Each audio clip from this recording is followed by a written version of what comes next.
Nimaga bo'lmayman deyapsan? Yo'q, borasan. Yaxshimisiz? Yaxshimisiz? Ha qizim, nima bo'ldi? Qizim bormayman deb har kuni ertalab qarqasha qiladilardi. U kishi uyquni yomon ko'radilarda. U kishi uxlamadilar, ha? Uxlamadimi? Yo'q, hammadan oldin olib ketaman, qizim. Yaxshi bo'lib o'tiring, mayli. Rahmat. Demak, tarbiyachi ta'riflab bering. Nima qilmoqchi edingiz, nimani tushuntirmoqchi edingiz?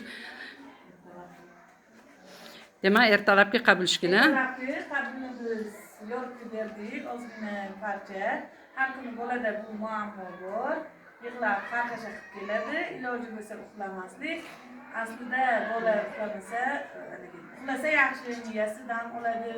Kunni issig'ida ozgina dam olmasa, bola kechki payt bo'lib uyda injiqlik qilib, qarqasha qilib, uydagilarni siqiltiradi. Shunga uxlab qoladi, lekin bola ertalab bitta qarqasha bilan keladi. Bo'lmasa hamma bola bitta uxlab qoladi. O'ynab o'tirib ham o'sha turgan joyda uxlab qoladi. Juda ham to'g'ri.